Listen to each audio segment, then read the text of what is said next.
I used to believe that money could always be earned back, but trust, once broken, was gone forever. I didn't learn that lesson gently.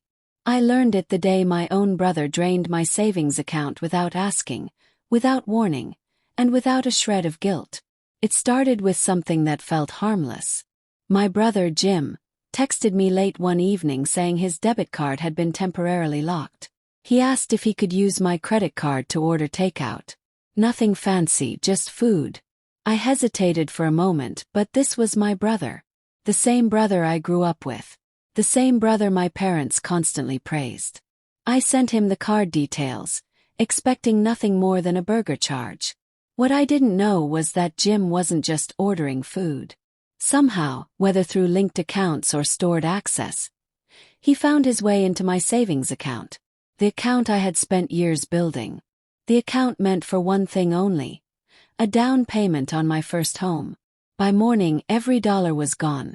Over $75,000. Vanished overnight. When I logged into my banking app and saw the balance, my brain refused to process it. I refreshed the screen, closed the app, opened it again. Still zero. My hands started shaking, my chest tightened, and I felt like the floor beneath me had dropped away. I didn't go to work that day. I didn't answer my phone. I locked myself in my apartment, sat on the kitchen floor, and drank until the anger blurred into numbness. At some point, I sent Jim a message I can't even remember typing. Something about hating him and wishing he'd rot. I meant every word. The next morning, my parents showed up unannounced. They sat across from me like judges, not parents. They told me Jim had made a mistake, that he was struggling, that family mattered more than money. I stared at them, stunned. Money. They called it money, as if it were a few $100s, not years of my life. When I snapped back and reminded them exactly how much he'd stolen, they brushed it aside. My mother cried. My father sighed. And suddenly, somehow, I was the problem for refusing to forgive. That was when it hit me. Jim wasn't just their son. He was their golden boy. The one who could do no wrong. And I was expected to swallow the loss and smile. I told them to leave.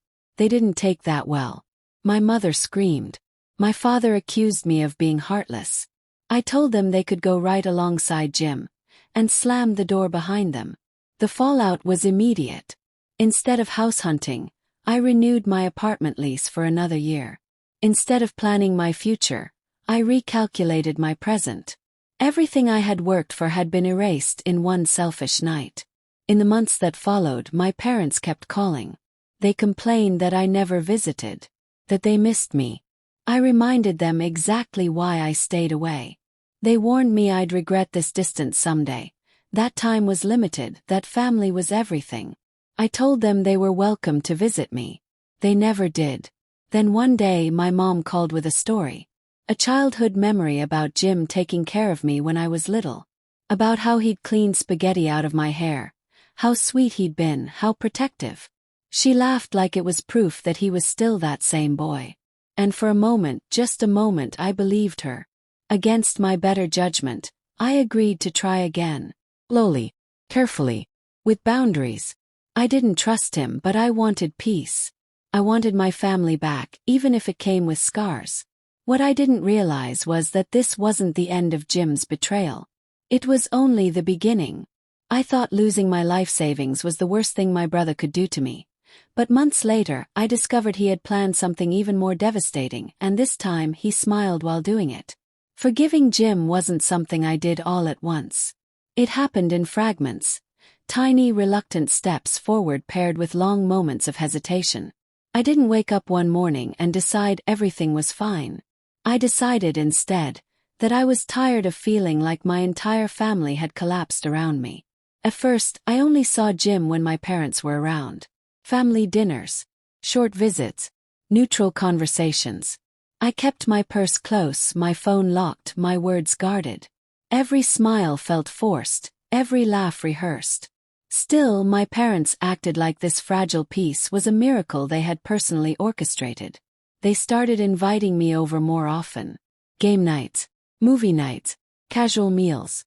They spoke as if everything was returning to normal, as if time alone could erase the fact that Jim had wiped out my future plans in one reckless move.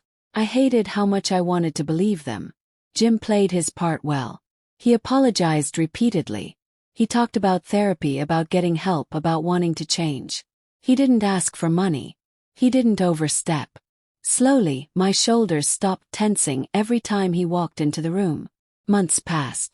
I found myself laughing again, talking without rehearsing every sentence. For the first time in a long while, I felt like I wasn't holding my breath around him. Eventually, we started spending time alone. Felt risky but also familiar. We went for coffee, took walks, talked about our childhood. One afternoon we even went ziplining, something we used to love as teenagers. The place was near my parents' house, high above a lake, terrifying and thrilling all at once. Standing on that platform, strapped into harnesses, I felt something close to normal. Jim joked the whole way up. I screamed the whole way down. For a brief moment, it felt like we were just siblings again.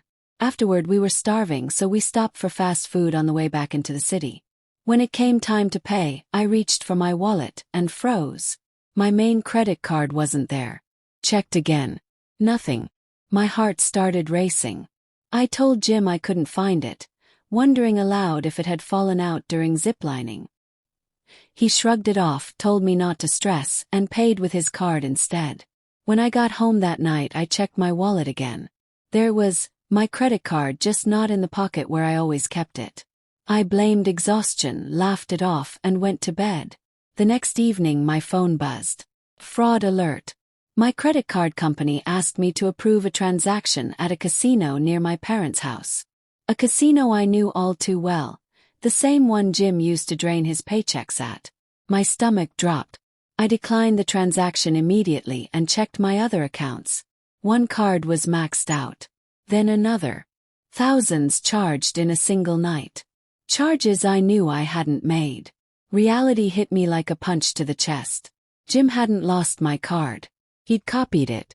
I wanted to believe my brother had changed, but as I stared at the casino charges piling up, I realized I had made the same mistake twice, and this time the damage was even worse. I didn't sleep that night. I sat on my bed refreshing my banking apps, watching numbers climb higher with every update. By morning, nearly $7,000 had been charged across my credit cards. I called my credit card companies immediately. I explained everything, how my brother had access, how he'd stolen from me before. But the merchants provided proof. Security footage. Transaction records. My brother's face. Disputes denied. I was responsible. I tried calling Jim. Straight to voicemail. Tried again. The call disconnected mid-ring. That sound, the click of a declined call, sent my blood pressure through the roof. Called my parents. My mom answered, half asleep. I told her everything. Every charge. Every card. Every dollar. She said she'd talk to Jim and call me back. I told her not to bother. I was already on my way. It was almost 11 p.m. when I arrived at my parents' house. The lights were off. I sat in the living room waiting. When Jim finally walked in and flipped the switch, he nearly jumped out of his skin when he saw me sitting there. I didn't yell. I didn't cry. I asked him where my money was. He tried to play dumb. I told him I already knew. Told him I would call the police if he didn't start talking. That's when he broke. He said he felt guilty. Said he wanted to fix things. Said he thought he could win the money back for me at the casino. That he was trying to help. Help. I asked him why, if he felt so bad, he would steal from me again. He had no answer. My parents came downstairs mid-confession. My mom tried to calm things down. My dad stayed silent. Jim apologized over and over, but the words felt hollow. He had taken my future twice. And this time he buried me in debt. As I walked out of my parents' house that night, I didn't know yet how deeply this betrayal would follow me, but I was about to learn just how expensive forgiveness could be. The consequences hit fast. My credit score dropped over 100 points. The loan I'd been pre-approved for vanished.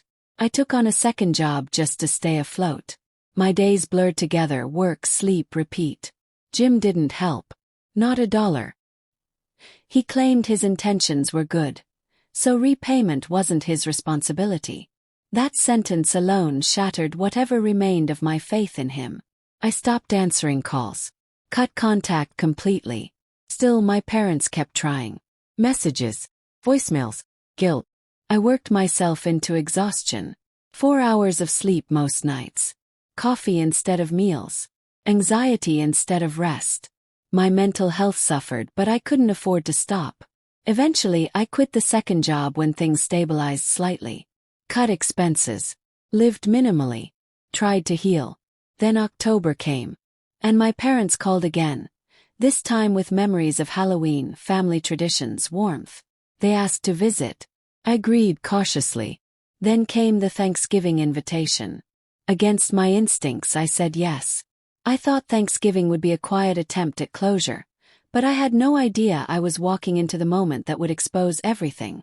The weeks leading up to Thanksgiving were lonely. I saw family photos online. Dinners, laughs, game nights. I felt like an outsider to my own family. Financial stress still haunted me. Bills piled up. My credit hadn't recovered. I debated backing out of Thanksgiving, but my mom told everyone I was coming. So I went. The moment I walked in, my stomach twisted. Jim acted like nothing happened. He joked, laughed, enjoyed himself. I watched him smile while knowing I would go home and wake up early for work the next day. Still paying for his choices.